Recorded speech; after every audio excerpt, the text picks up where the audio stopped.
So welcome today to another episode of mini-series, Be One of the Voices, and the student spotlight on Anna Lescourret.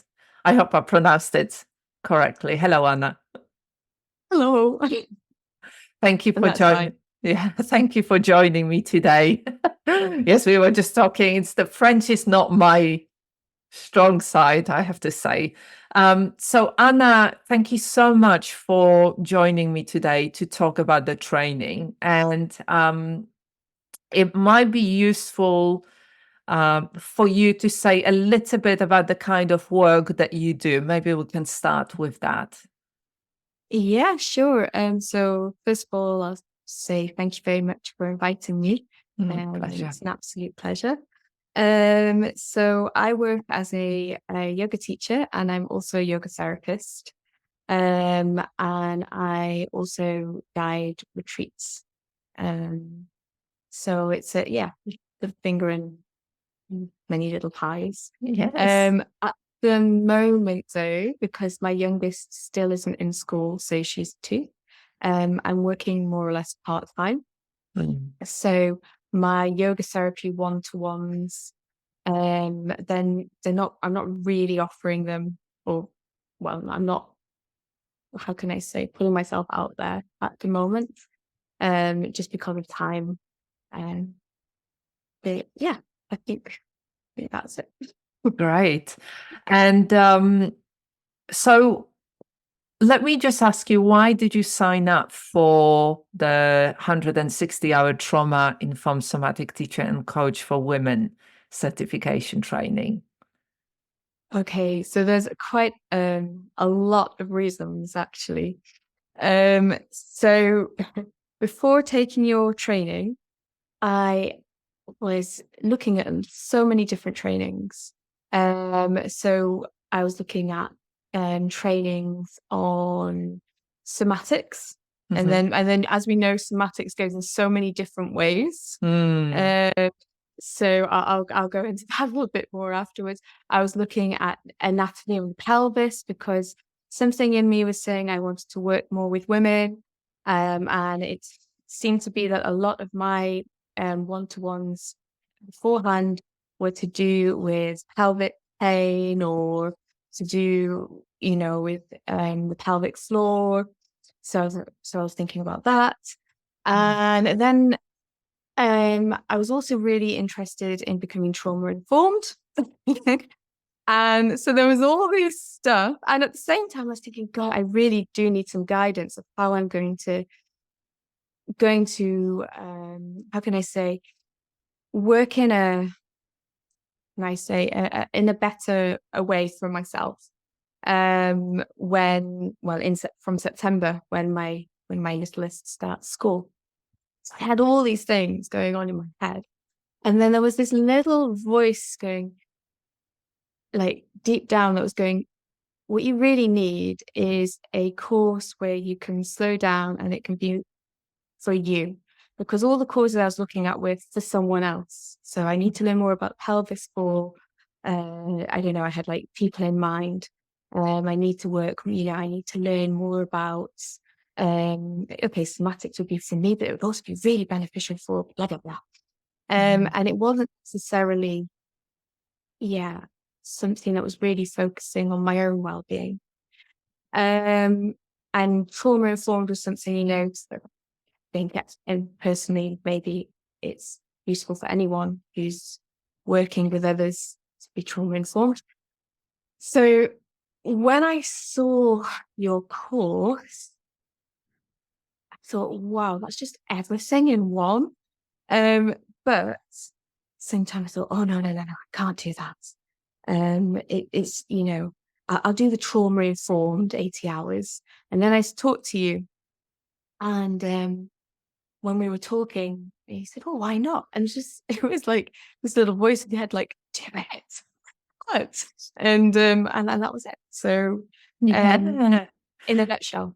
Yeah, I remember our conversation, because you booked in the call for 80-hour trauma-informed yoga teacher training. And when we got on the call, I kind of thought, oh God, you would be perfect. But I'm always very cautious about saying stuff. And I remember you saying, it's like, I was looking at that bigger training, but, maybe in the future. And that was really interesting to kind of, for you to have the courage to sign up for this training, even though it's much bigger commitment in time and energy and finances. You still decided to do that. So I wonder, what was your experience of the training? Was it what you expected it to be? And, was it did it align with the kind of your lifestyle, having a little one and, working in the way that you are working? Mm. Oh my gosh. So I am so grateful to be a part of this training. I have absolutely no regrets, and things changed, I'd have to say, rather dramatically from the very beginning of the training for me. So being able to do the training at home, was a massive plus because I had my little one. And one of the things is that I wanted to do a training whilst I maybe wasn't working so much with one-to-ones. And being able to do this at home, I didn't have to worry about childcare. And Oyana, I think that's her name is, she's been, she's like maybe a little mascot for training because she's there every Thursday. But so far so good. It hasn't upset the course just yet. Of course it doesn't. And I completely agree with you, being able to do it from your own home, and if there are children around, you can still do that. And yes, in the last session that we had, I remember seeing you when we were doing the practice, and you were lying down and your daughter was lying on the sofa next to you, which was quite funny. It's just yeah. Yeah, she's always got one ear listening. Yeah. So what's the question, Natalia? So, you said that things changed quite a bit right from the beginning. So could you be a little bit more specific? So what are the kind of things that changed? Yeah, so I think before the course started, I kind of knew that I wanted to change the way that I was working, to fit more with, I guess, who I am as a person. But also, I wanted to make it a little bit more, have a little bit more of an impact, I guess. And everything felt very fuzzy. So I had all this experience and information bottled up in my head.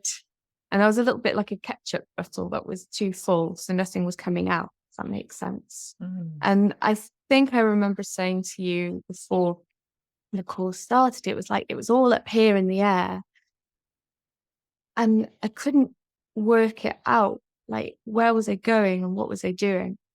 And how was I going to do things? And I had this constant feeling of like striving but going nowhere. If that makes sense. Yeah. And I think from the get-go, I mean, the vocabulary used was one thing. I think in the course is one thing, and practices, they're so subtle, and very quickly you get in touch, I think, with a voice that's deep down and very authentic. And rather than it being a worry, an external worry of how you're going to do things and who you're going to do it for, you connect to this deeper place. Well, this is my personal experience of maybe, I guess, I don't want to use maybe the word dharma because that's quite strong, but the path that is right for you and aligned for you.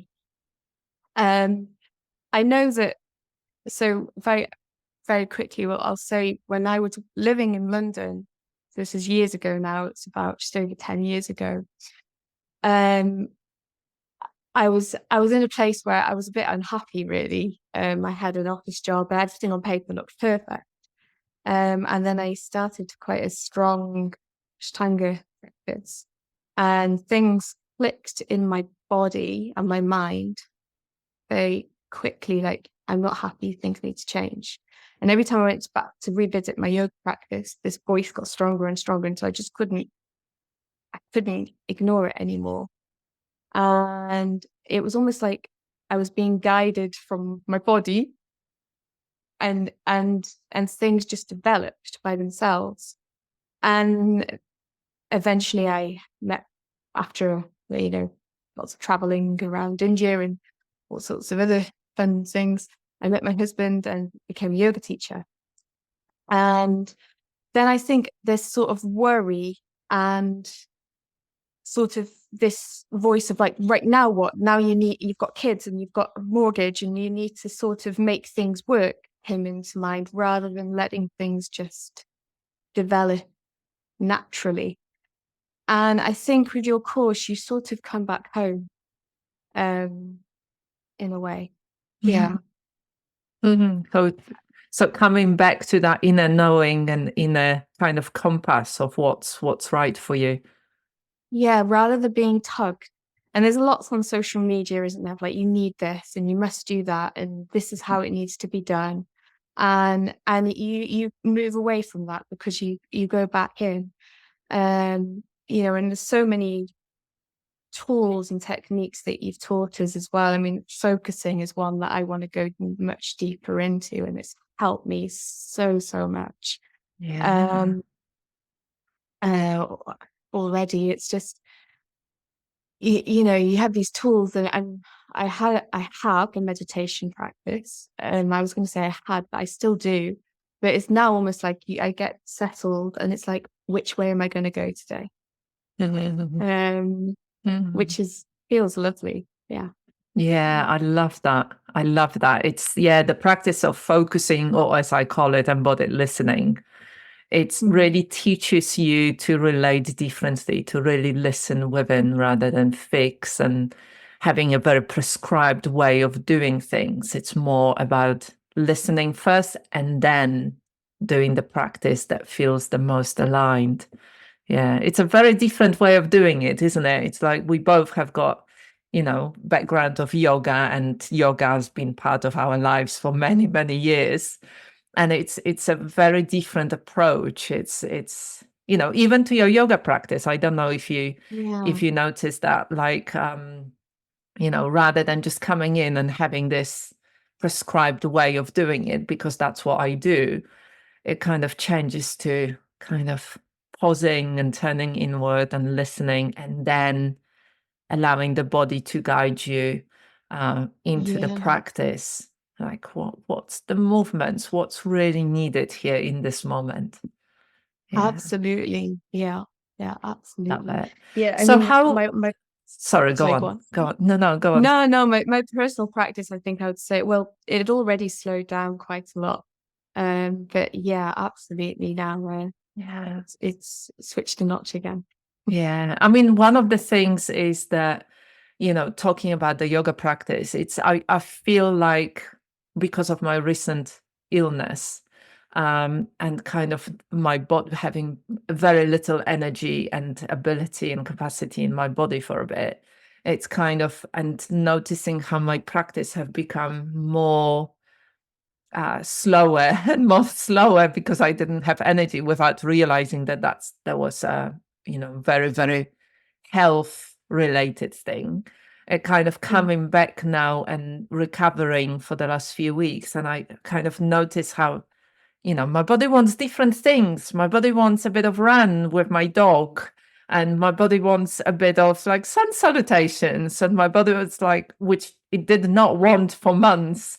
I'm like, oh, this is interesting. There is more of life, and I think that's the thing. That's how we can cultivate steady energy, long-term energy, this balance and readiness within the body that is not just based on psychological stuff and what the mind wants and what the mind is working towards, but really that listening from within the body.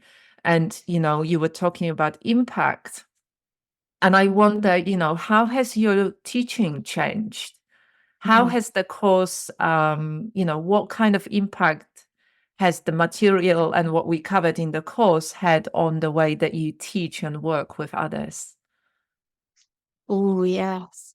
Um, so something that you mentioned in the beginning of the course and that comes up is the idea is how important words are, our choice in words. And I think, that's one of the largest things I found is the way I describe things and the way I give options now.